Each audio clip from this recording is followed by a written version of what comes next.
The crystal chandeliers above table 7 cast fractured light across white linen like shattered diamonds, and Elena Marquez thought, not for the first time that night, that beauty could be the cruelest thing in the world. Welcome to Noir Heirloom Tales. Before we begin, if you're watching right now, drop a comment and tell me where you're listening from.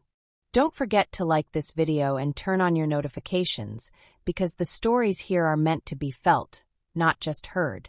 Let's begin. She'd been working at Celestine for 11 months. Long enough to know which tables tipped well, which patrons treated staff like furniture, and which nights would leave her feet screaming by closing time. Friday nights were always the worst. The restaurant transformed into a glittering stage where the city's elite performed their wealth for each other, ordering bottles they'd never finish and dishes they'd barely touch, all while Elena and the other servers became invisible hands refilling glasses and clearing plates. But tonight was different. Tonight, she'd been assigned to her table. Victoria Ashford sat like a queen holding court, her fur coat draped artfully over the back of her chair despite the restaurant's perfect climate control. 24 years old, heiress to the Ashford commercial real estate empire, and blessed with the kind of beauty that came from genetic lottery and a small fortune in maintenance. Her blonde hair fell in salon-perfect waves, her makeup was editorial-worthy, and the diamonds at her throat probably cost more than Elena would make in 5 years. She was also, without question, the most vicious human being Elena had ever served. "Excuse me." Victoria's voice cut through the ambient music and low conversations, sharp enough to turn heads at neighboring tables. "Is there a reason my water glass has been empty for the last 3 minutes?" Elena had refilled it 90 seconds ago. She knew because she'd been watching the table like a hawk, anticipating needs before they arose the way Celestine trained them to. But she also knew that truth didn't matter here. "My apologies, Miss Ashford." Elena's voice remained steady, professional, as she moved forward with the pitcher. "Let me take care of that immediately." Victoria's hand shot out, manicured fingers wrapping around Elena's wrist with surprising strength. The touch sent ice down Elena's spine, not from the temperature, but from the calculated cruelty in those pale blue eyes. "Do you know how much my father paid for the privilege of being a founding member of this establishment?"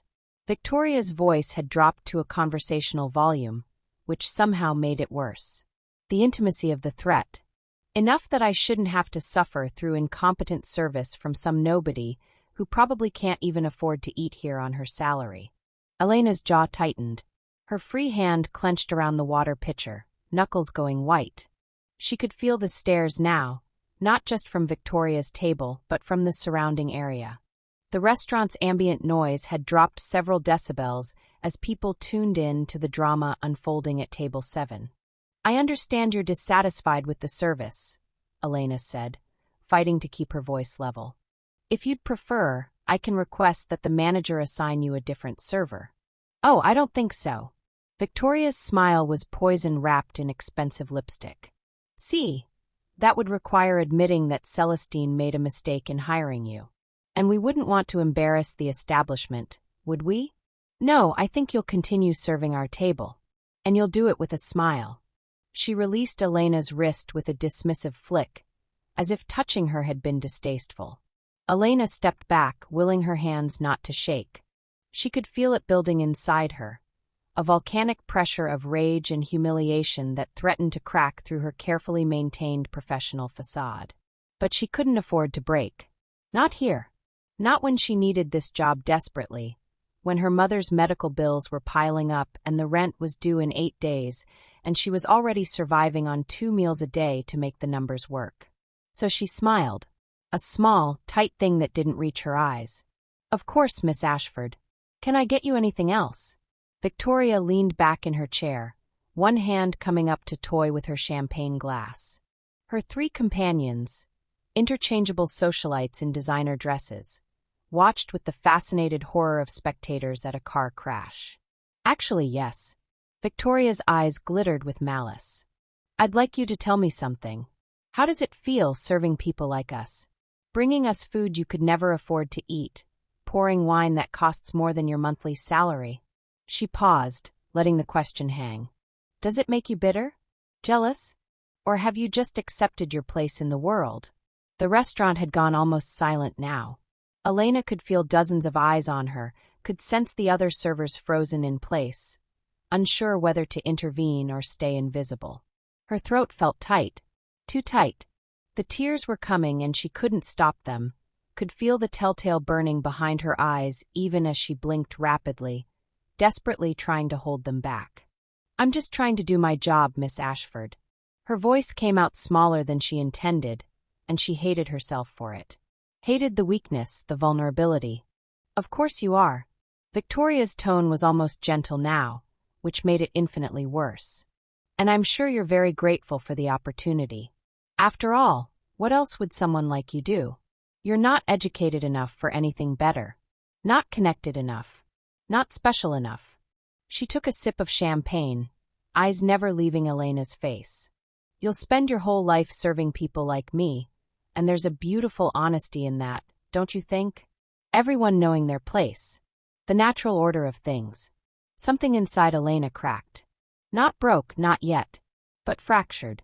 A hairline split in the carefully constructed wall she'd built between her dignity and her desperation. Her hands trembled. A single tear escaped, sliding hot down her cheek before she could stop it. Victoria's smile widened. "Oh, did I upset you? I'm so sorry. Perhaps you should take a moment to compose yourself. We wouldn't want the other patrons to see you crying. It's so unprofessional." Elena opened her mouth to say what she didn't know. To defend herself, maybe. To quit. To scream. But the words wouldn't come. Her throat had closed completely, locked around the sob that was building in her chest like a fist. She took a step back. Then another. The water pitcher felt impossibly heavy in her hand. And that's when she felt it. A shift in the air. A change in pressure, like the moment before lightning strikes. She didn't turn around. Couldn't. But every instinct she possessed suddenly screamed that someone was watching. Not with the idle curiosity of the other diners, but with an intensity that made her skin prickle and her breath catch. Victoria noticed it too. Her smile faltered, just slightly, and her gaze flickered past Elena's shoulder toward the back corner of the restaurant.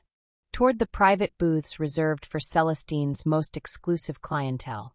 When Victoria's eyes returned to Elena, something had changed. The cruel amusement had dimmed, replaced by something that looked almost like unease. But she recovered quickly, lifting her champagne glass in a mocking toast. "Run along now, and do try to pull yourself together. We'll need more bread in a few minutes." Elena turned blindly, moving on autopilot toward the kitchen. She could still feel those eyes on her back, not Victoria's but the others. The ones that had been watching from the shadows. The ones that made her feel like a spark had just been lit in a room full of gasoline. She pushed through the kitchen doors, letting them swing shut behind her, and only then did she allow herself to lean against the wall, pressing her palms flat against the cool tile as she tried to breathe through the rage and shame and helpless fury coursing through her veins. She didn't know it yet, but her life had just changed forever. In the shadows of booth 12, a man sat alone with a glass of whiskey and a phone that hadn't stopped vibrating for the last 3 minutes.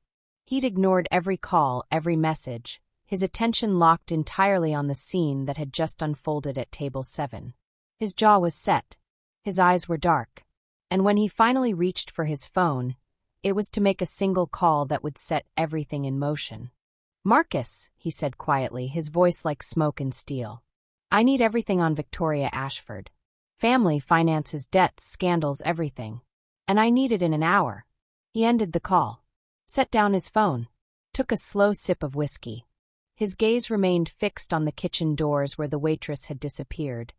And for the first time in years, Dante Moretti felt something other than the cold calculation that had made him the most feared man in the city. He felt fury. The crystal chandelier above still swayed gently from the commotion, casting fractured light across the polished marble floor where champagne pooled like liquid gold. The other diners had already returned to their meals, their hushed conversations and clinking silverware filling the void left by Madison Sinclair's cruel laughter as she swept out of La Pearl, her entourage trailing behind her like obedient shadows. But in the corner booth, shrouded in deliberate darkness, someone hadn't looked away. Dante Moretti sat perfectly still, his right hand wrapped around a glass of whiskey that had gone untouched for the last 5 minutes.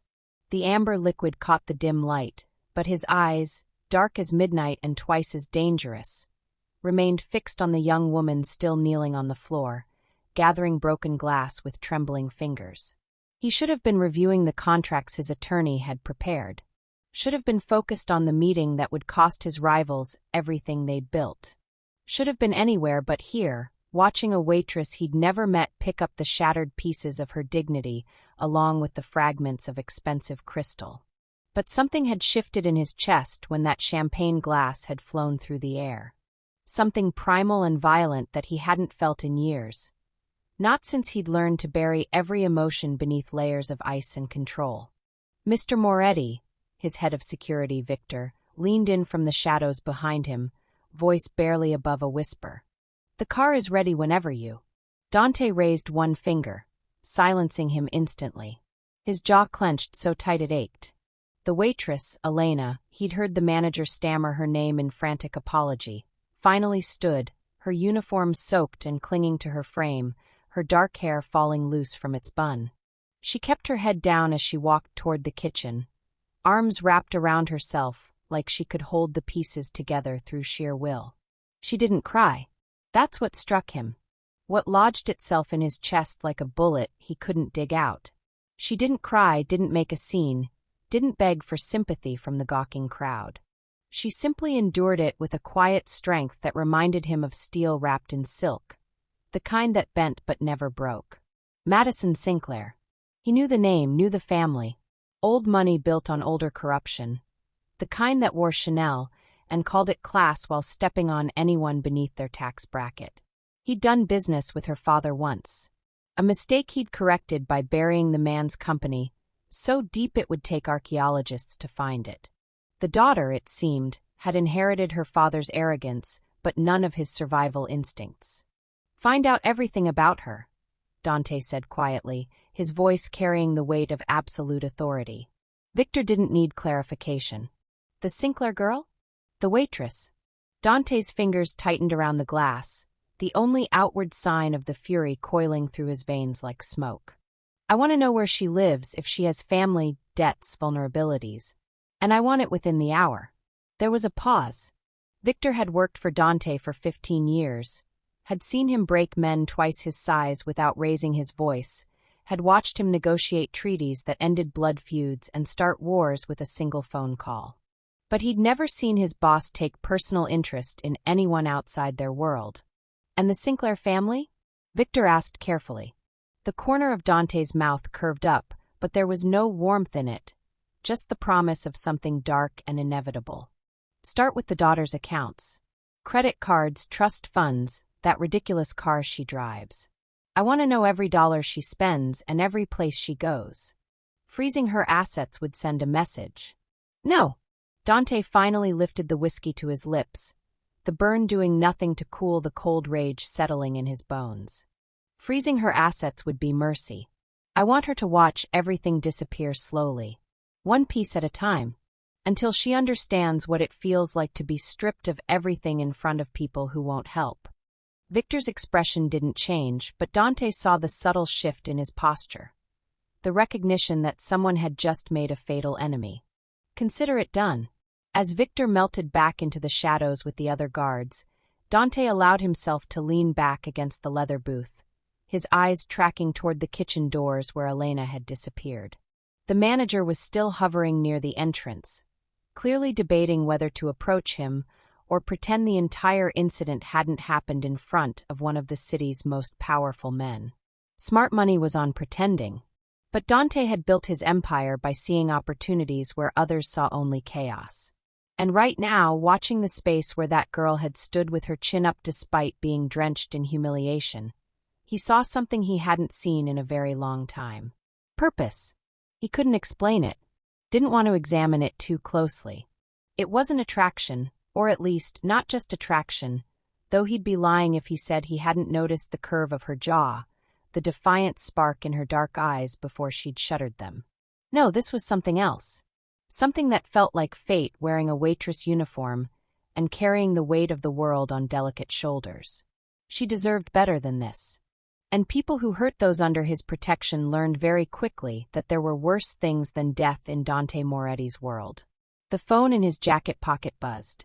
He pulled it out, seeing his attorney's name flash across the screen, but he dismissed the call. The contracts could wait. The meeting could wait. Right now, everything could wait. Because Madison Sinclair had just made the last mistake of her privileged life. She'd drawn blood in his territory, in front of his eyes, and she didn't even know she'd signed her own execution order the moment that champagne glass left her manicured hand. Dante stood slowly, buttoning his suit jacket with deliberate precision. His guards materialized from the shadows, forming a protective wall as he moved toward the exit. Other diners looked up, some recognizing him, others simply sensing that someone important, someone dangerous, was in their presence. He paused at the entrance, glancing back once more at the kitchen doors. "Victor." "Yes, sir?" "When you find out where she lives," Dante said softly, his voice carrying the edge of a promise, "make sure she gets home safely tonight. And every night after. She just doesn't need to know about it yet." Victor nodded once, understanding the assignment. As Dante stepped out into the cool night air, the city sprawling before him like a kingdom he'd conquered brick by bloody brick, he felt something shift in the carefully constructed walls around his heart. He'd built his empire on fear and respect, on calculated moves and cold vengeance. He'd learned long ago that caring about anyone was a weakness his enemies would exploit without hesitation. But standing there, with the taste of whiskey and fury on his tongue, Dante made a decision that would change everything. Elena, whatever her last name was, had just become his responsibility. And Madison Sinclair? She'd just become his obsession. The car door opened, and he slid into the back seat, the leather cool against his back. As the vehicle pulled away from La Pearl, Dante stared out at the glittering city lights and allowed himself the smallest of smiles. Some people never learned that the most dangerous predators were the ones who watched from the shadows. Who waited, who remembered every slight, every wound, every moment of cruelty. Madison Sinclair was about to get an education in consequences. And Elena, sweet, strong, beautiful Elena who didn't even know his name yet, was about to discover that sometimes salvation came wrapped in darkness. Whether she wanted it or not, Vanessa Chun had never known silence like this. Standing in the center of her family's penthouse, 47 floors above Manhattan, where the city sprawled beneath her like a kingdom she'd been born to inherit, she stared at her phone's screen as the world she knew disintegrated in real time. The device trembled in her manicured hands. Red. Everything was red. Stock charts plummeting like bodies thrown from rooftops. Account balances frozen mid-transaction. Emergency notifications flooding her screen faster than she could read them. Her father's private line going straight to voicemail. Her mother's. Her brother's. Account access suspended. Wire transfer failed. Credit line revoked. The words blurred together, but their meaning crystallized with brutal clarity. Someone was destroying them. No. The word escaped her lips, small and pathetic in the cavernous living room.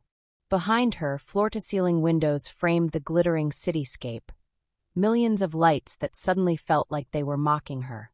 All those people down there living their insignificant lives, completely unaware that the Chun Empire was collapsing. Her reflection stared back at her from the darkened glass. Designer dress that had cost more than most people made in a month. Diamond earrings her father had given her for her 25th birthday. Hair styled to perfection, makeup flawless. She looked like royalty. She felt like a fraud. Vanessa's fingers moved frantically across the screen, pulling up her personal accounts. The ones only she had access to. The safety nets her father had insisted on. Money she'd never had to think about because it had always just existed. Frozen. Frozen. Frozen. Her legs threatened to give out. She grabbed the back of the white leather sofa, imported from Italy, one of a kind, and tried to breathe. Tried to think. This morning, she'd humiliated that waitress. Some nobody who'd had the audacity to spill water near her Hermes bag. The girl's face flashed through her mind, those wide, wounded eyes. The way she'd stammered an apology. The way Vanessa had smiled and made sure everyone in that restaurant knew exactly what happened when people like her crossed people like Vanessa. It had felt good. Powerful. Now, 8 hours later, everything was gone. Her phone buzzed. A news alert. Chun Holdings under federal investigation for financial fraud. Vanessa's blood turned to ice. No, no, no, no, she scrolled frantically. The article was already live. Already viral. Her family's name, her father's face, splashed across every major outlet. Anonymous tip. Mountains of evidence. Accounts seized pending investigation. Her father was untouchable. Everyone knew that. Richard Chun had built his empire from nothing, had connections that ran so deep into this city's infrastructure that the mayor took his calls at midnight. No one could do this to them. No one. The penthouse door slammed open. Vanessa spun, hope flaring desperately in her chest. Daddy! But it wasn't her father. Marcus Webb, her father's head of security, stood in the doorway.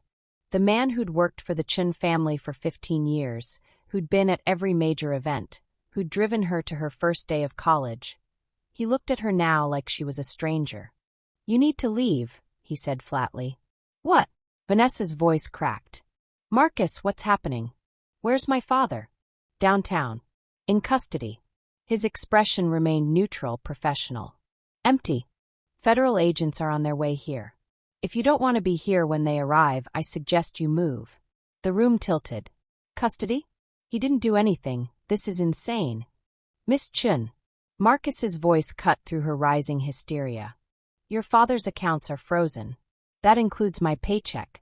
As of an hour ago, I no longer work for your family.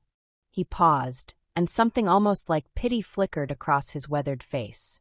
You have 10 minutes. Take what you can carry. They'll seize everything else. Then he turned and walked out, leaving her alone in the fortress that had always protected her. Vanessa's knees finally gave out. She sank onto the sofa, phone falling from her nerveless fingers onto the plush carpet. This wasn't real. It couldn't be real. Yesterday she'd had everything. Every door in this city opened for her. Every table at every restaurant. Every boutique held pieces aside for her. Every man wanted her. Every woman wanted to be her. Today she was radioactive. Her phone buzzed again. And again. And again. Text messages flooding in. But not the concerned friends she expected. Is it true? OMG, I can't believe your dad is a criminal. Don't contact me anymore. My parents said I can't be seen with you. Each message was a knife, precise and cold. Vanessa grabbed her phone, hands shaking so violently she could barely hold it, and opened her social media. The comments were already vicious. People she'd had lunch with last week were posting their shock, their disgust, their relief that they'd always known something was off about that family. Wolves. All of them. She'd been one of them just this morning. Now she was prey. A sound escaped her throat, something between a laugh and a sob. This morning, she'd destroyed that waitress for sport. Had made her cry in front of a room full of people. Had felt so powerful, so untouchable. Karma was supposed to be a myth rich people told themselves to sleep better at night. But standing here, watching her entire existence evaporate, Vanessa wondered if she'd tempted something far darker than karma. She thought about the way that waitress had looked at her. Not with hatred, that would have been satisfying, but with something worse. Disappointment. Sadness. Like Vanessa was something pitiful. And then the girl had walked away, back straight despite the trembling in her shoulders. Disappeared into the kitchen and not come back out. Vanessa had forgotten about her 5 minutes later. Who remembered the people they crushed? Now, in this moment, standing in a penthouse that would belong to someone else by tomorrow, Vanessa remembered. She remembered every detail. The girl's worn shoes. The exhaustion in her eyes that spoke of double shifts and rent coming due. The way she'd apologized even though the water had been an accident, had maybe even been Vanessa's fault for moving her chair back too quickly. No. Vanessa shook her head violently. This wasn't about some random waitress. This was about, what? Corporate espionage? A rival company finally making their move? Her father's enemies striking when they sensed weakness? But the timing. Vanessa pulled up her messages, scrolling back to this afternoon. She'd posted about the incident, of course. A vague, cutting comment about the service industry, and a photo of her lunch. She'd tagged the restaurant. The post had gotten decent engagement. Nothing viral. Nothing that should have triggered this. Her phone buzzed with an incoming call. Unknown number. Vanessa almost didn't answer. But what did she have to lose now? Hello. Silence. Just breathing on the other end. Then a voice. Male. Smooth. Cold as winter marble. Vanessa Chun. Not a question. A statement. Who is this? She hated how small her voice sounded. Someone who's been watching you. A pause. You made a mistake today. Her blood froze. I don't know what. The waitress. The voice cut through her denial like a blade. Her name is Sophia. You should remember the names of the people you hurt. Vanessa's heart hammered against her ribs. This is insane. You destroyed my family over a waitress. No. The word hung in the air, heavy with meaning. I destroyed your family because I could. Because people like you believe you're untouchable. Because someone needed to remind you that privilege is a gift that can be taken away. You're insane. And you're finished. His voice never rose, never wavered. Terrifying in its calm. Everything you were, everything you had gone. Your father will spend the next decade in court. Your mother's assets are buried in legal complications that won't resolve in her lifetime. Your friends have already forgotten your name. Tears streamed down Vanessa's face. Please. Begging doesn't suit you, Vanessa. Neither does cruelty, but you never learned that lesson. She heard something in the background. Ice in a glass. Sophia works 2 jobs to support her younger sister. She's never late, never complains. She apologized to you 17 times for an accident that wasn't her fault. And you smiled while you destroyed her. I didn't know. You didn't care. The correction was soft. Damning. But now you'll understand what it feels like.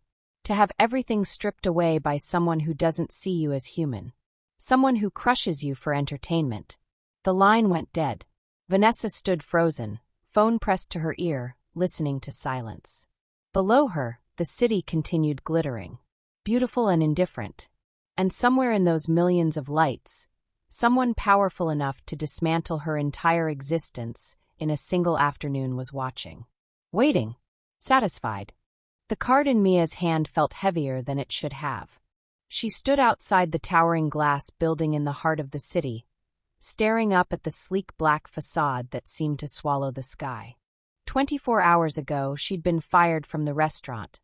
Not because of anything she'd done, but because the manager had received a single phone call. No explanation. Just a cold dismissal and 2 weeks' severance pay that felt more like hush money. Then this morning, the card had appeared under her apartment door. Heavy black cardstock with silver embossed lettering, Dante Moretti. Private consultation. An address. A time. Nothing else. She should have thrown it away. She should have ignored it, packed her things, and left the city entirely. But standing here now, with the autumn wind biting through her thin jacket, Mia knew she wouldn't walk away. Not yet. Not until she understood what was happening to her life. And maybe, though she hated to admit it, not until she understood why a man like him had been watching her that night. The elevator ride to the 40th floor was silent except for the soft hum of machinery. Mia caught her reflection in the polished steel doors. Pale face, dark circles under her eyes from sleepless nights, her best blouse that suddenly looked painfully cheap. She straightened her shoulders anyway. Whatever this was, she wouldn't cower. The doors opened to reveal a reception area drowning in expensive minimalism. Black marble floors, floor-to-ceiling windows overlooking the city, and a receptionist who looked like she belonged on a runway rather than behind a desk. Miss Chun. The woman's smile was professional but not warm. Mr. Moretti is expecting you. Last door at the end of the hall. Mia's footsteps echoed too loudly as she walked. Each door she passed was closed, the frosted glass revealing nothing. The hallway felt endless, and with every step, her heart beat faster. She'd convinced herself she was here for answers, for closure, maybe even for a confrontation. But the truth was darker than that, wasn't it?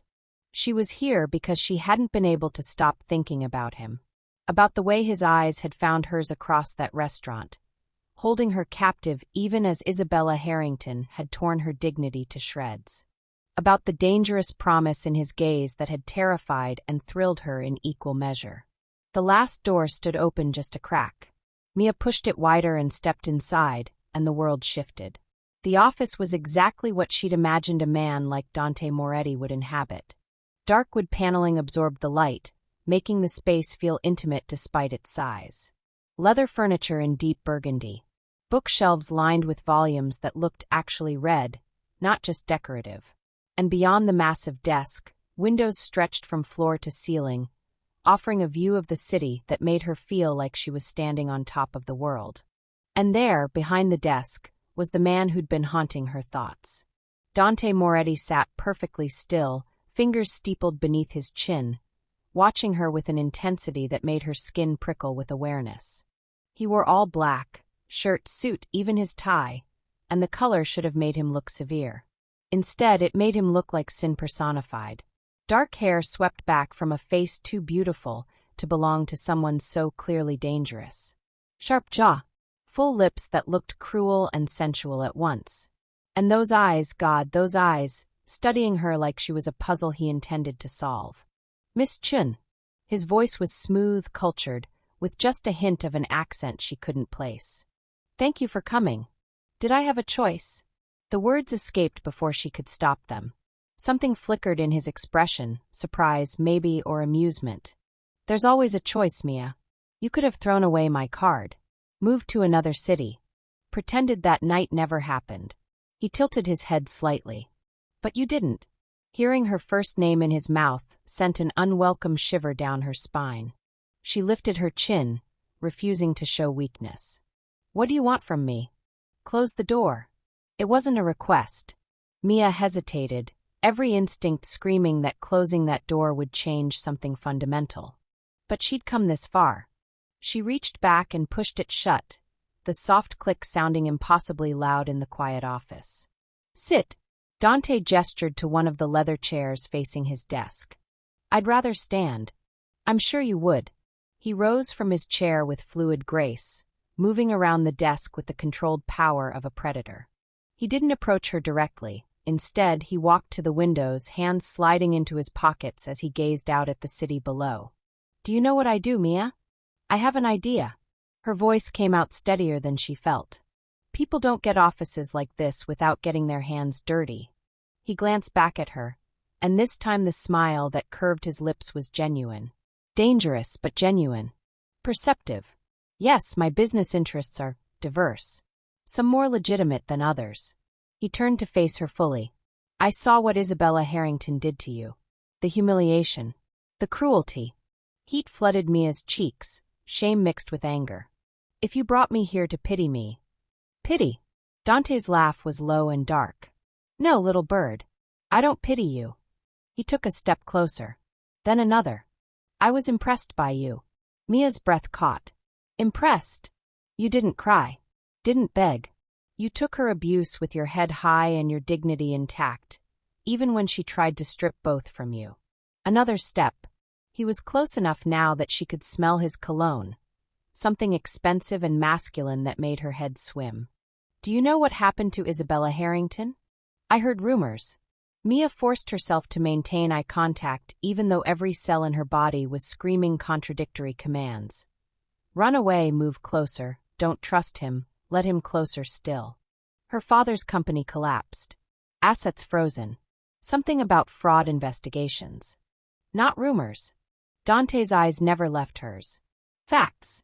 Orchestrated facts. The implication hit her like a physical blow. You destroyed her family?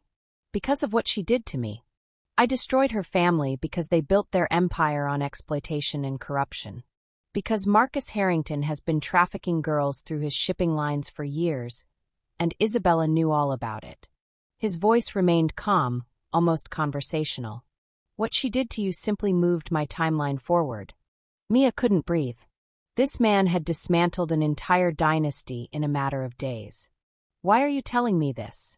Because I want you to understand what I'm capable of. He reached out slowly, giving her time to step away if she wanted. When she couldn't, he brushed his fingers along her jaw, tilting her face up to his. His touch was surprisingly gentle, at odds with everything else about him. "And because I want you to work for me." "What?" The word came out as barely a whisper. "I own several legitimate businesses. Restaurants, hotels, galleries. I need someone who understands how to read people, someone who's been underestimated their entire life, and knows how to use that to their advantage." His thumb traced her cheekbone, and Mia hated how her body responded to that simple touch. "You're smart, observant, and you have something most people in my world lack, integrity. I could use someone like you. That's not why you brought me here." Mia's pulse thundered in her ears. "This isn't a job interview." Dante's smile was wicked. "No," he admitted, his voice dropping to something darker, more intimate. "It's not." The space between them felt charged with electricity. Mia knew she should step back, should run from this man and everything he represented. He was dangerous. Criminal. He'd just admitted to destroying lives, even if those lives belonged to monsters themselves. But when had anyone ever stood up for her before? When had anyone ever looked at her the way he was looking at her now, like she mattered, like she was worth burning the world down for? "I don't understand," she whispered. "Why me?" "I don't fully understand it myself." His confession surprised them both. His other hand came up to frame her face, holding her captive with touch and gaze alike. "I saw you that night, and something in me recognized something in you. A kindred spirit, perhaps. Someone who understands what it means to survive in a world that wants to break you. I'm nothing like you. Aren't you?" His face lowered toward hers, close enough that she could feel his breath against her lips. "You're still here, Mia. Even knowing what I am, what I'm capable of. You're still standing in my office, letting me touch you, feeling the same pull I feel. Tell me you don't feel it. Tell me I'm wrong." She couldn't. God help her, she couldn't. "This is insane," she breathed. "Yes." His lips curved against her cheek as he pressed a feather-light kiss there, a promise and a warning. "Say yes, Mia. Work for me. Let me show you a world where people like Isabella Harrington can't touch you. Where you'll never have to bow your head to anyone ever again. And if I say no..." His hands fell away, and the sudden absence of his touch felt like cold water. "Then you walk out of here. I'll make sure you have enough money to start over somewhere new. Clean slate. You'll never hear from me again." He stepped back, giving her space, and somehow that made everything worse. The distance between them felt wrong now, like something fundamental had been torn apart. Mia's mind raced. This was madness. She should refuse, should take the money and run as far from Dante Moretti as possible. But standing here, in this office high above a city that had chewed her up and spit her out for years, she realized something terrifying. She didn't want to run. She wanted to stay. "I have conditions," she heard herself say. Triumph flashed in Dante's eyes, followed by something darker, more possessive. "Name them. I want to know what I'm actually signing up for. No secrets. No lies. And if I ever want out, you let me go. No threats, no." "Done." He moved back to his desk, pulled out a folder, and extended it to her. "Everything you need to know about my legitimate operations is in here. The rest..." He paused, eyes glittering with dangerous promise. "The rest you'll learn as you earn my trust." Mia took the folder with trembling hands. This was it. The moment her life changed forever. She could feel it in her bones. Once she walked deeper into Dante Moretti's world, there would be no going back to who she'd been before. "When do I start?" she asked. Dante's smile was slow, predatory, and absolutely devastating. "You already have, little bird. Welcome to my world." The penthouse didn't feel real. Elena stood at the floor-to-ceiling window of the master suite, her fingertips pressed against the cool glass, watching the city sprawl beneath her like a kingdom of glittering lights. From 70 stories up, everything looked small. Manageable. The cars were toys, the people were shadows, and the noise of the streets didn't reach this high. Up here, there was only silence. And him. She could feel Dante's presence even when he wasn't in the room. It was like a weight in the air, a pressure against her chest that never quite lifted. For 3 days now, she'd been living in his world, surrounded by marble floors and designer furniture, closets filled with clothes that cost more than she'd made in a year, staff who appeared and disappeared like ghosts, always silent, always watching. She tried to refuse it all at first. When Dante's driver had brought her here from that first meeting in his office, she'd stood in the entryway with her arms crossed, her jaw set. "I'm not staying here," she'd said. Dante had looked at her with that maddeningly calm expression, the one that made her feel like a child throwing a tantrum. "You don't have a choice, Elena. Everyone has a choice. Not when someone puts a target on your back." His voice had been soft, almost gentle. "Vanessa Hartwell's family won't forget what happened. And when they find out you're connected to me, and they will, they'll come for you. Do you understand what that means?" She'd understood. She wasn't stupid. But understanding didn't make it easier to swallow. "So I'm a prisoner," she'd said. "You're protected." Same thing. Dante had stepped closer then, close enough that she'd had to tilt her head back to meet his eyes. "No, Mia Cara. If you were my prisoner, you wouldn't have your own wing of the penthouse. You wouldn't have freedom to move through these rooms as you please. You wouldn't be standing here arguing with me. Then what am I?" His gaze had dropped to her lips, lingered there for just a heartbeat too long. "You're mine to keep safe." That conversation had been 2 days ago, and Elena still didn't know if she believed him. Now she stood in a dress she hadn't chosen, black silk that clung to her body like a second skin, elegant and expensive and entirely unlike anything she'd ever worn. One of Dante's assistants, a sharp-eyed woman named Lucia, had laid it out for her this morning with a note: "Dinner tonight." "Wear this." No explanation. No request. Just an order. Elena had considered refusing out of spite, but curiosity had won. Curiosity and, if she was honest with herself, something darker. Something that whispered in the back of her mind every time Dante looked at her with those storm-gray eyes. What would he do if you obeyed? She heard the door open behind her and didn't turn. She knew his footsteps by now, slow, measured, deliberate. The kind of walk that belonged to a man who'd never had to hurry for anything in his life. "You're upset," Dante said. It wasn't a question. Elena kept her gaze on the city. "How perceptive. You didn't touch your breakfast. Or your lunch. Maybe I'm not hungry. Or maybe you're sulking." That made her turn. Dante stood in the doorway, dressed in a charcoal suit that probably cost more than her rent for 6 months. His tie was loosened, the top button of his shirt undone, and there was a tumbler of whiskey in his hand. He looked every inch the king of his empire. Powerful, untouchable, dangerous. And infuriatingly attractive. "I'm not sulking," Elena said, crossing her arms. "I'm processing the fact that my entire life has been hijacked." Dante's lips curved into the ghost of a smile. "Hijacked? Dramatic. What would you call it?" "An upgrade." Her laugh was bitter. "Right. Because living in a golden cage is such an improvement." Dante moved into the room, closing the distance between them with that predatory grace he always seemed to carry. He stopped a few feet away, his gaze sweeping over her, slow, deliberate, assessing. "You look beautiful." The compliment caught her off guard, and Elena hated the way her pulse quickened. "I didn't ask for your opinion. I'm giving it anyway." He took a sip of his whiskey, his eyes never leaving hers. "That dress was made for you. It was made for whoever you usually dress up and parade around." Something flickered in Dante's expression, something dark and possessive. "There is no one else, Elena.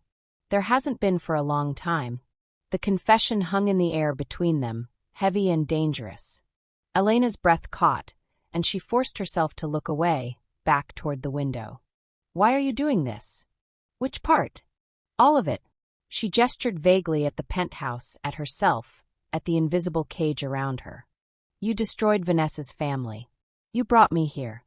You're, whatever this is." "Why?" Dante was silent for a long moment. When he spoke, his voice was quieter, stripped of its usual command.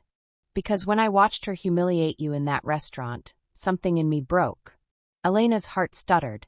She turned to face him, searching his expression for lies, for manipulation, for anything that would make sense of this. "You don't even know me." "I know enough." He stepped closer, close enough that she could smell the whiskey on his breath, the expensive cologne that clung to his skin. I know you worked double shifts to pay for your mother's medication. I know you put yourself through night classes while waitressing during the day. I know you've been stepped on and overlooked your entire life, and you still managed to hold your head high. Her throat tightened. How do you? I make it my business to know everything about the people who interest me. His gaze was intense, burning. And you, Elena Moretti, have done nothing but interest me since the moment I saw you. She should have been angry, violated, terrified by the depth of his obsession. But instead, all she felt was a dangerous, intoxicating heat spreading through her chest. This isn't normal, she whispered. No, Dante agreed. It's not. He reached out slowly, giving her time to pull away, and brushed a strand of hair from her face. His fingers lingered against her cheek, and Elena's breath hitched. You scare me, she admitted. Good. His thumb traced her jawline, and his voice dropped to a rough whisper. You should be scared. Because I don't do things halfway, Elena. Once you're mine, and I don't let go. I'm not yours. Not yet. His smile was dark, full of promise. But you will be. Before she could respond, Dante stepped back, the moment shattering like glass. He drained the rest of his whiskey and set the tumbler on a nearby table. Dinner is ready. Come. It wasn't a request. Elena followed him through the penthouse, her mind spinning. Every step felt like a surrender, like she was walking deeper into something she couldn't escape. The dining room was as extravagant as everything else. Crystal chandeliers, a table that could seat 20 but was set for 2, and a view of the city that stretched on forever. Dante pulled out her chair, and Elena sat, feeling like an actress in someone else's life. The meal was perfect, probably prepared by a Michelin-starred chef. She barely tasted it. Halfway through, Dante's phone buzzed. He glanced at it, his expression darkening, and then he looked at her. I need to take care of something. Of course you do. He stood, but paused beside her chair. His hand came to rest on her shoulder, warm, possessive grounding. Don't leave this penthouse, Elena. I mean it. Or what? His grip tightened just slightly. Or I'll bring you back myself. Then he was gone, and Elena was alone again in the beautiful, suffocating silence. She sat there for a long time, staring at the untouched food, at the city lights beyond the glass. And she realized, with a sinking certainty, that she was no longer sure if she wanted to escape, or if she wanted to stay. She shouldn't have been in his study.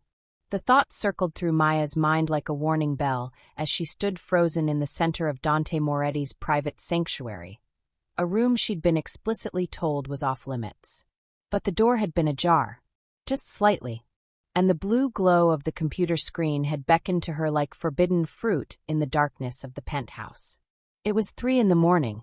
Dante had left hours ago for what he'd called business, the kind of business that made his jaw clench and his eyes go cold, the kind that made armed men appear at the door and disappear with him into the night, the kind she was learning not to ask about. But tonight, sleep had evaded her. The silk sheets of his bed, their bed now, she supposed, had felt suffocating rather than luxurious.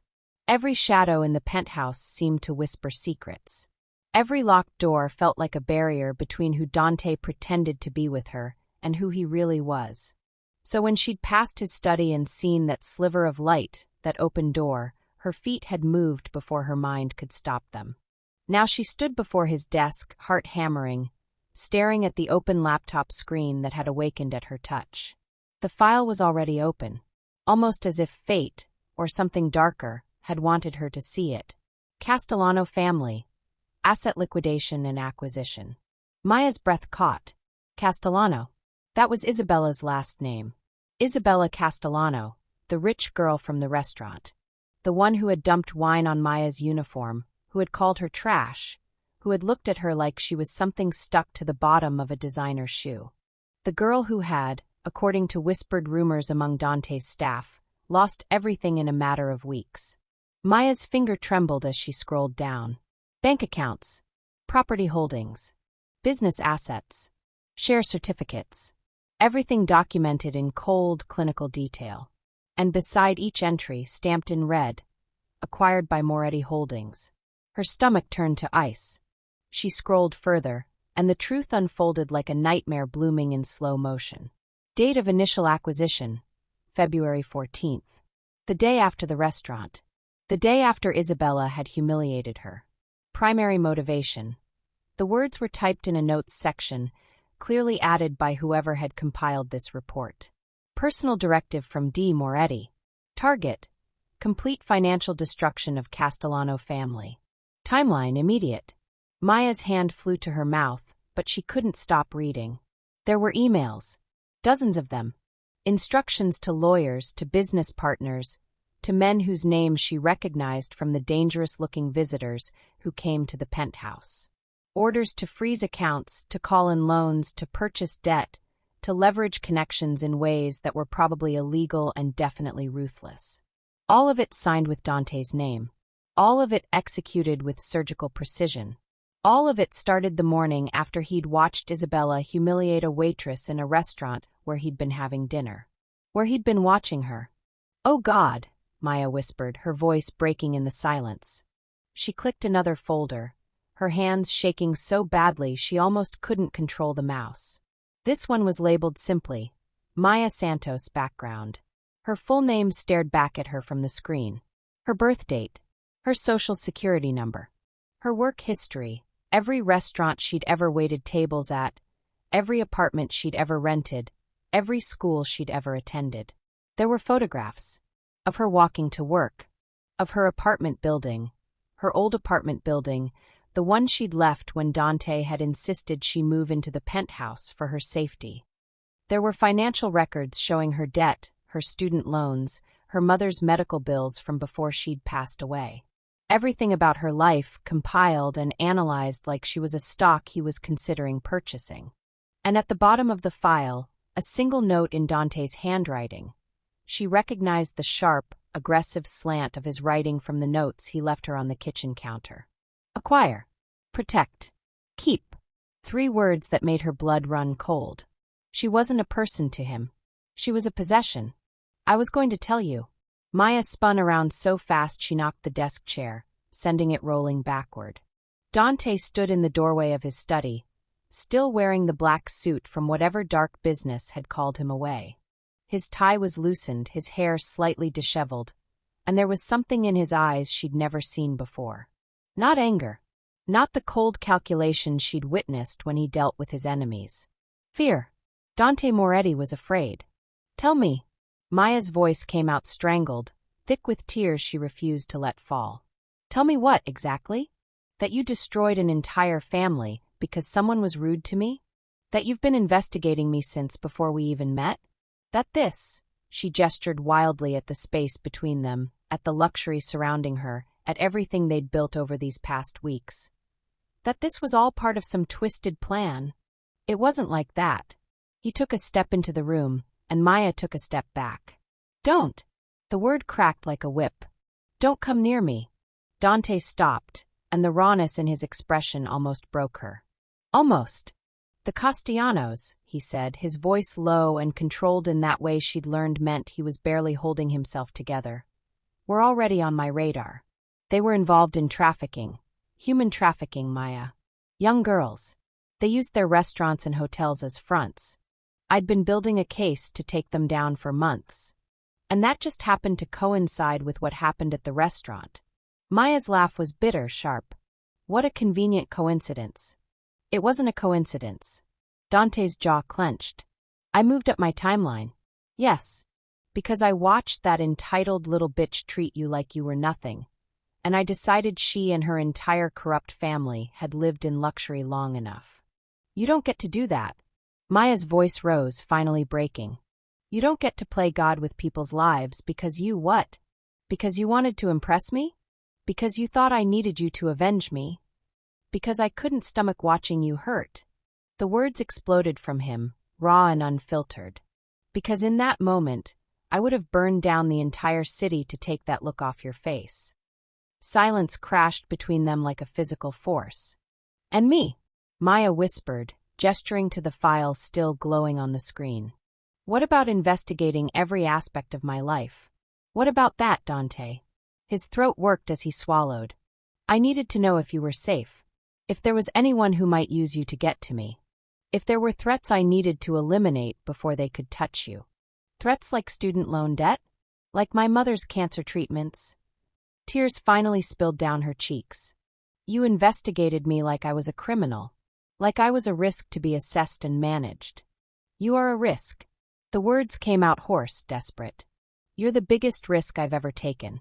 Do you understand that? In my world, caring about someone is painting a target on their back. Loving someone. He cut himself off, but the word hung in the air between them, explosive and impossible to take back. Maya's breath stopped. I needed to know everything, Dante continued, his voice dropping to barely above a whisper. So I could protect you from everything. From my enemies.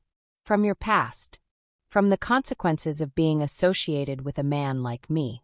A man like you, Maya repeated hollowly. A man who destroys families. A man who keeps files on innocent people. A man who controls and manipulates and... A man who would kill anyone who tried to hurt you, Dante interrupted, and there was nothing romantic or gentle about the way he said it. It was a simple statement of fact, delivered with the cold certainty of truth. A man who hasn't slept properly in weeks because every time he closes his eyes, he sees the 1,000 different ways his world could destroy you.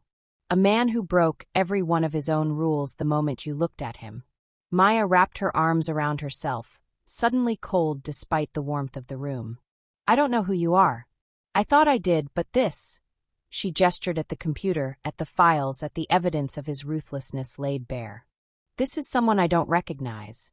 Yes, you do. Dante's voice turned rough.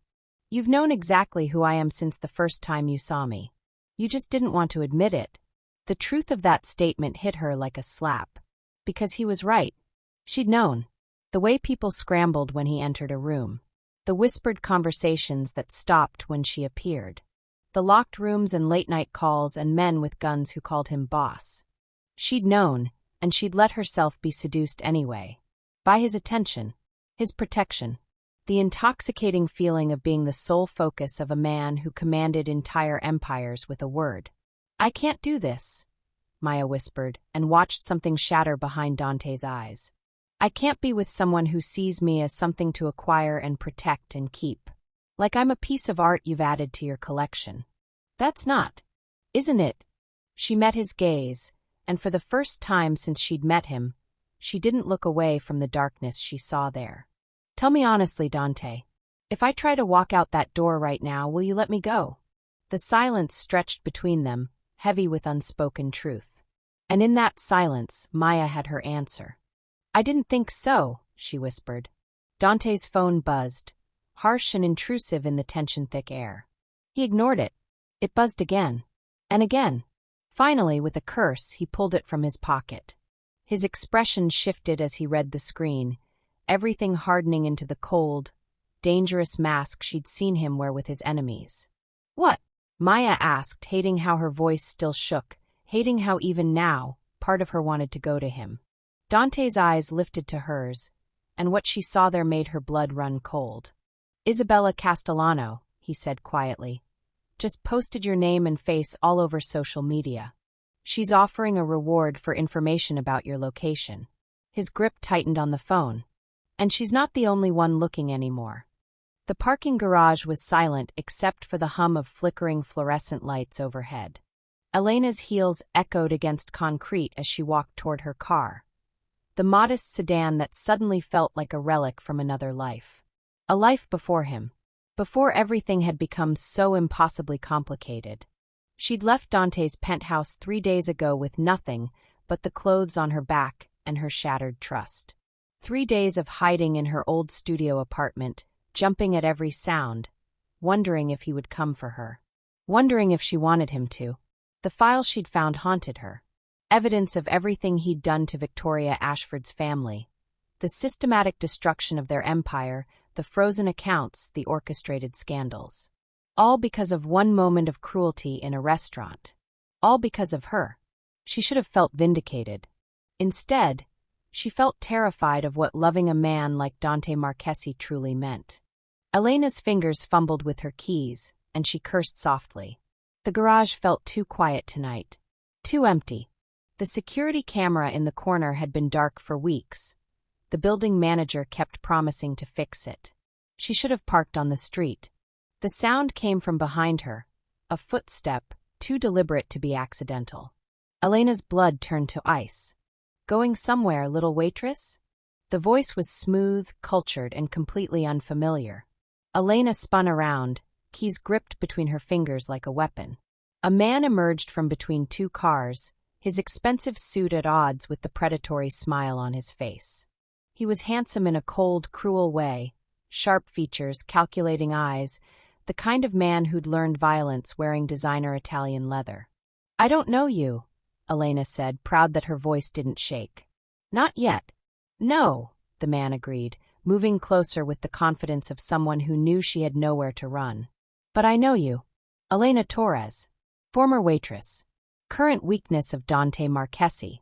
Two more figures materialized from the shadows. Large men with dead eyes and the relaxed posture of professionals. They blocked her path to the stairwell, to the elevator, to any possible escape. Elena's heart slammed against her ribs, but she lifted her chin. 3 days away from Dante hadn't made her forget the most important lesson he'd taught her. Never show fear. Fear was blood in the water. "If you know who I am," she said carefully, "then you know touching me would be a mistake." The first man laughed, a sound like breaking glass. "Would it? Word as you walked away. Dante's obsession ended the moment you discovered what a monster he really is." He tilted his head, studying her like a specimen. The great Marchesi, brought low by a nobody with pretty eyes and delusions of morality. "Who sent you?" Elena demanded, though she was already calculating distances. 8 feet to the man in front of her. 15 to the stairwell. Her chances were non-existent, but she'd be damned if she went down without trying. "Does it matter?" The man's smile widened. "Victoria Ashford sends her regards, by the way. What's left of her family, anyway? Did you know her father had a heart attack when his company collapsed? He survived, but he'll never walk again. He took another step. All that suffering because you couldn't handle a little public humiliation." Guilt tried to claw its way up Elena's throat, but she swallowed it down. She hadn't asked for Dante's vengeance. Hadn't wanted it. But she wouldn't apologize for existing, for being someone's victim turned catalyst. "So this is revenge?" Elena asked. "How original." "This," the man said softly, "is strategy. Dante Marchesi has been untouchable for 5 years. King of the city, destroyer of empires, ghost in the shadows. But everyone has a weakness." His eyes raked over her with disdain. "You're his. And when we make you disappear, when he realizes he lost the one thing his money and power couldn't protect, he'll finally understand what it feels like to be ruined." The man gestured, and the 2 large figures moved toward her. Elena ran. She made it 3 steps before hands grabbed her arm, spinning her around with bruising force. She screamed, loud, piercing, echoing through the garage, and drove her keys toward the nearest face. The man caught her wrist, squeezing until her fingers went numb and the keys clattered to the ground. "Feisty," he murmured. "I can see why Marchesi was interested." Elena twisted, bringing her knee up hard, but the second man was already there, grabbing her from behind, arms like steel bands around her waist. She thrashed, fought, refused to make this easy, but panic was starting to win. These men were professionals.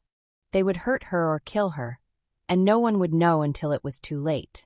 The leader stepped close, reaching for her face with clinical detachment. "Nothing personal, Miss Torres. Just business. Let her go." The voice cut through the garage like a blade, low, deadly, absolutely calm. The kind of calm that preceded apocalyptic violence. Everyone froze.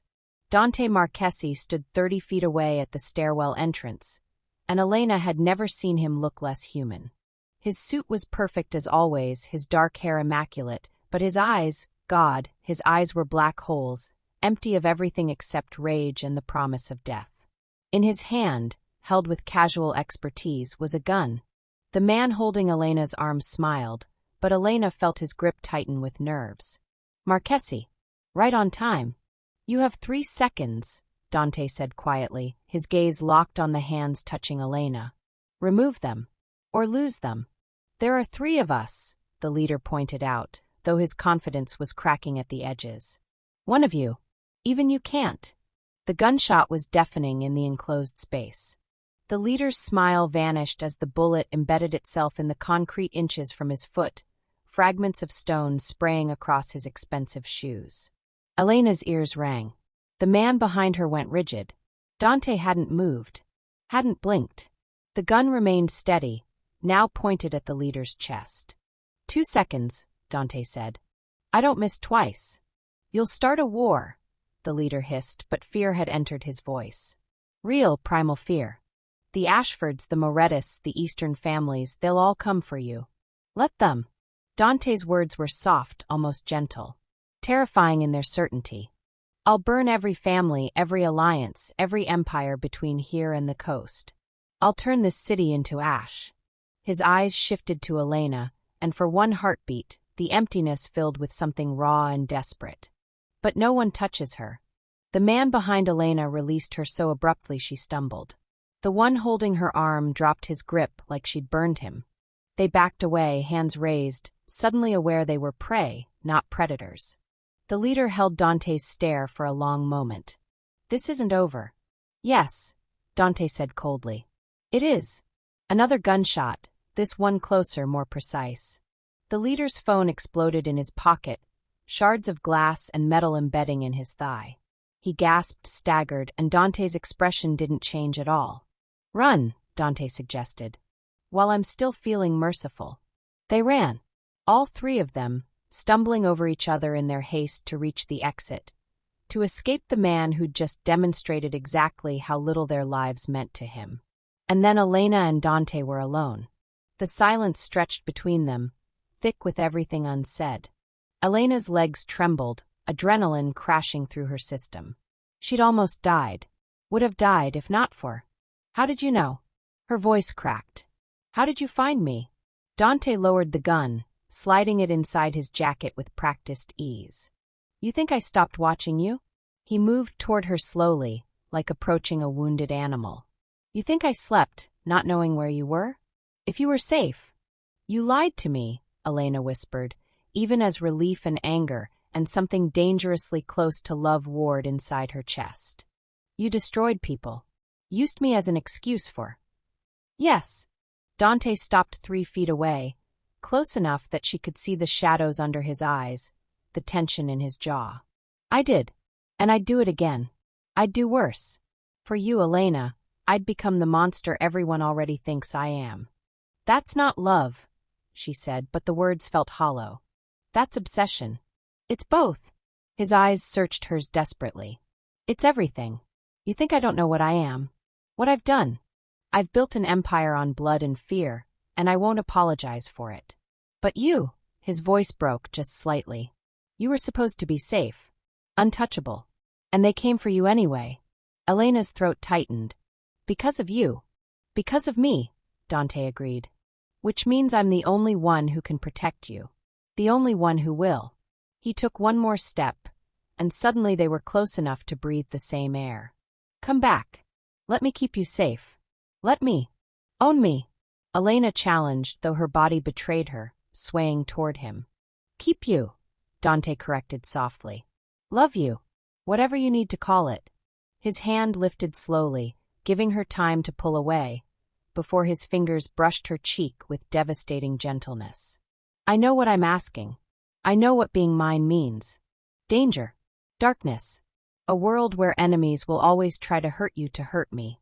His thumb traced her lower lip. But I also know that out there, without me, you're even more vulnerable. They'll keep coming, Elena. Unless I end them all. And if I can't live with that? Elena whispered, even as she leaned into his touch.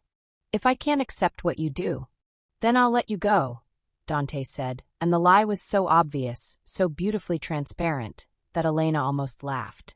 I'll walk away and never bother you again. Liar. Yes. His forehead dropped to hers, and his breath shuddered out. I'll follow you forever. Watch you from the shadows. Destroy anyone who looks at you wrong.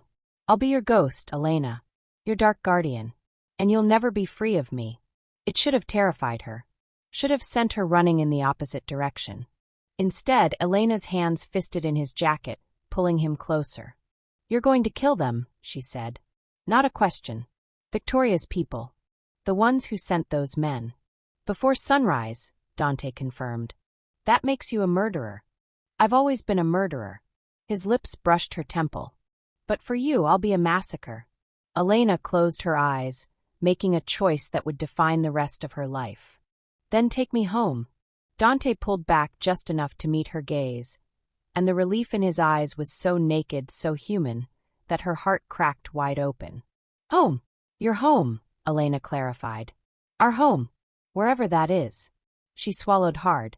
"But Dante, if I do this, if I accept this life with you, then no more lies.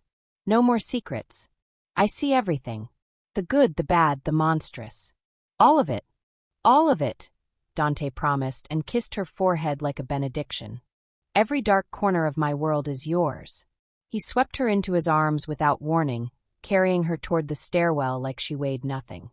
Elena should have protested, should have demanded to walk on her own, but exhaustion and shock were winning. She let herself collapse against his chest, listening to his heartbeat, steady, strong, alive. As they emerged into the night, Elena caught sight of 3 black SUVs idling at the curb, engines running. Men in dark suits stood at attention, waiting. "How many?" she asked quietly. Dante understood immediately. "Enough." He helped her into the back of the middle vehicle, sliding in beside her. "The Ashford family will cease to exist by morning. The Morettis will receive a message about respecting boundaries. And every family from here to the coast will be reminded exactly what happens when someone threatens what's mine." Elena studied his profile, the hard line of his jaw, the cold determination in his eyes. This was who he really was. Not the man who touched her with worship, but the king who ruled through fear. She was choosing him anyway. "No more running," she said as the SUV pulled away from the curb. Dante's hand found hers in the darkness, fingers intertwining with fierce possession. "No more running," he agreed. But as the city lights blurred past, Elena couldn't shake one final thought.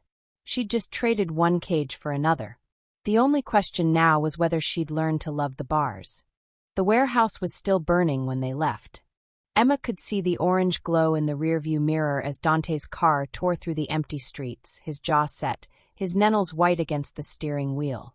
Neither of them had spoken since he'd pulled her from Victor's grip, since the gunshots had echoed through that hollow space, since she'd watched him become exactly what everyone whispered he was, a man who destroyed without hesitation. She should have been terrified. Instead, all she felt was the phantom warmth of his hand around her wrist, the way he'd looked at her in that moment before chaos erupted. Like she was the only thing in the world worth saving. The penthouse was dark when they arrived, the city sprawling below them in a carpet of lights that never truly slept. Dante moved through the space without turning on the lamps, and Emma followed, her heels clicking softly against the marble until she stood before the floor-to-ceiling windows, watching dawn threaten the horizon with fingers of pale gold. Behind her, she heard the clink of glass, the pour of liquid. "You should hate me." His voice came from the shadows, rough and low. Not a question. A statement of fact. Emma didn't turn around. "Probably. I destroyed her family. Methodically. Deliberately." Another pause. Another drink. "I took everything from Vanessa Montgomery because she dared to humiliate you. Because she made you cry and I—" He stopped, and Emma heard something she'd never heard before in his voice. "Uncertainty. I couldn't allow that." "I know." Emma's reflection stared back at her in the glass. A stranger in an elegant dress she'd never have chosen for herself, standing in a world she'd never imagined entering. "I found the files, remember? I know what you did. How you pulled every string, called in every debt, turned her empire to ash in 72 hours. She heard him move closer, felt the heat of him at her back. "Then why are you still here?" Emma finally turned, and the sight of him stole whatever answer she'd prepared. Dante Moretti stood 3 feet away, his shirt partially unbuttoned, blood, not his, splattered across the expensive fabric. His dark hair was disheveled, his eyes haunted in a way she'd never seen. He looked like a man standing on the edge of something vast and terrifying. He looked breakable. Because, Emma said quietly, taking a step toward him. You didn't do it for power. You didn't do it for money or territory or any of the things people think you care about. Another step. His eyes tracked her movement like a predator watching prey, but he didn't retreat. You did it because someone hurt me. And in your world, in the only language you know how to speak, that was love. The word hung between them, dangerous and raw. Dante's hands clenched at his sides. Love. He said it like a curse. Like a prayer. I've killed men for less than what Victor tried tonight. I've burned businesses, ruined lives, made people disappear. That's what I am, Emma. That's all I know how to be. I know what you are.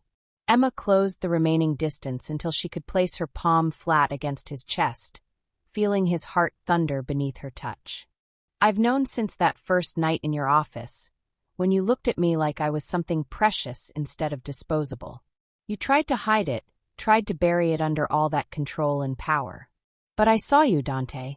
His hand came up to cover hers, pressing it harder against his heart. I wanted to protect you from this world. From me. And I wanted to run. Emma's voice caught. God, I wanted to run so many times. When I found out what you'd done to Vanessa. When I realized you'd been watching me, orchestrating everything. When your enemies put a target on my back because of what I mean to you. Her eyes lifted to his. But I didn't. Because somewhere between the fear and the anger and the absolute insanity of this entire situation, I stopped wanting to be saved from you. I wanted to stand beside you instead. Dante's breath hitched. His free hand rose slowly, hesitantly, until his fingers brushed her cheek with a gentleness that contradicted everything she'd witnessed him do. You deserve better than a monster. Maybe. Emma leaned into his touch. But I don't want better. I want real. And this, us, whatever this twisted, dangerous thing is, it's the most real thing I've ever felt. For a moment, he just stared at her, and Emma saw the walls crumbling behind those dark eyes. Saw the man he'd buried beneath years of violence and control. Saw him surrender in a way she suspected he'd never surrendered to anyone. Then his forehead pressed to hers, and Emma closed her eyes as his hands came up to cup her face with a reverence that made her chest ache. I don't know how to do this, he whispered against her skin. I don't know how to be what you need. You already are. Emma's hands slid up to grip his wrists, anchoring them both. You just have to stop fighting it. The silence stretched, filled only with their breathing and the distant hum of the city waking below.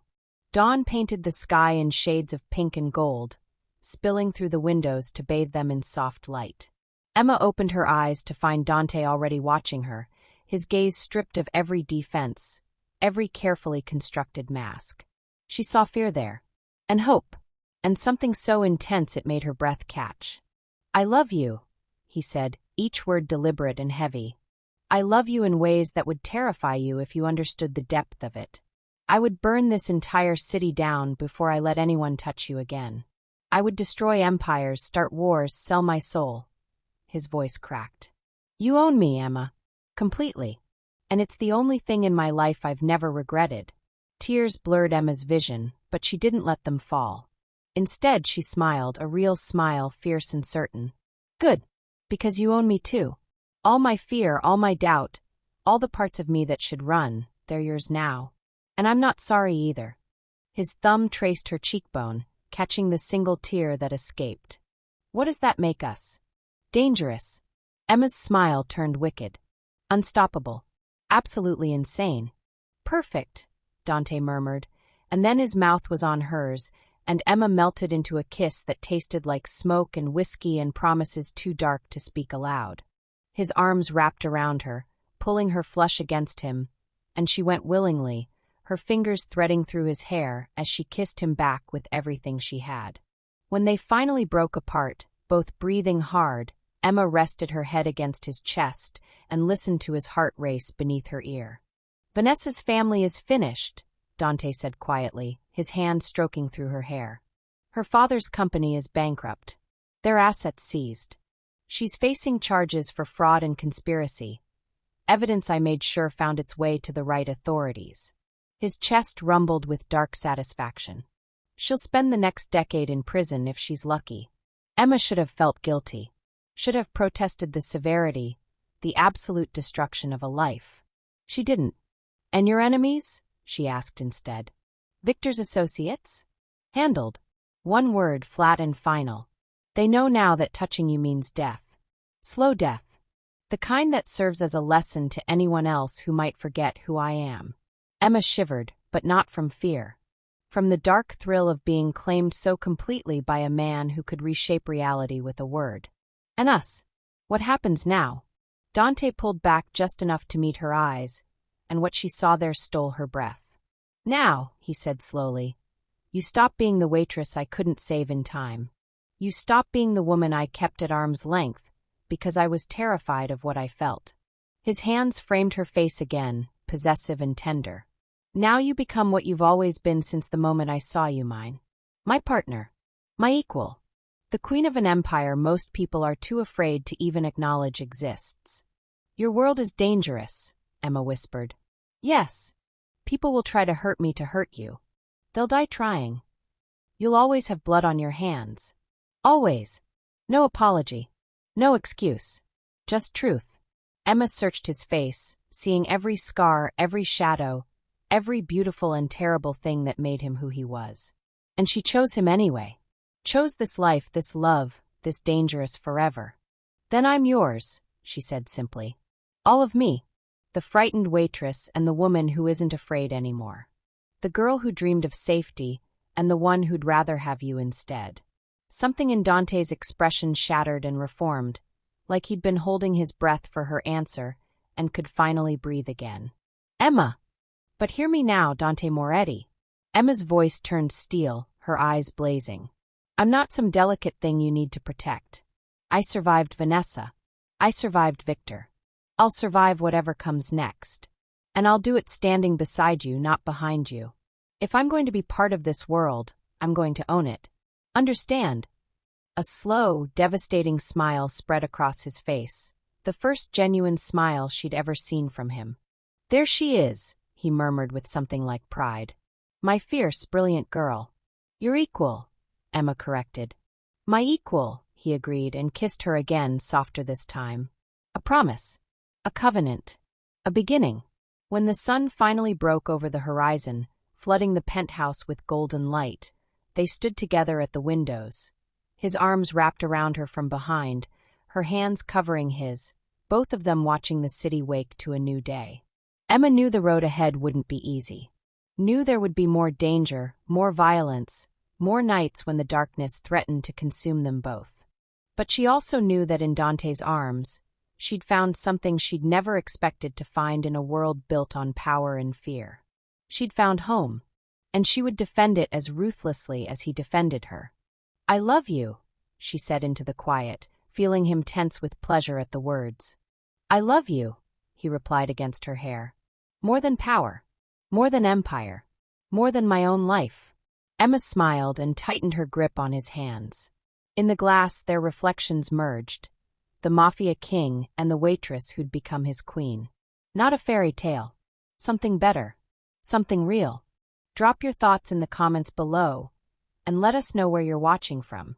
Don't forget to subscribe and hit that notification bell, because their story isn't over yet. There are secrets still buried, enemies still plotting, and a wedding that might just change everything. See you in the next chapter.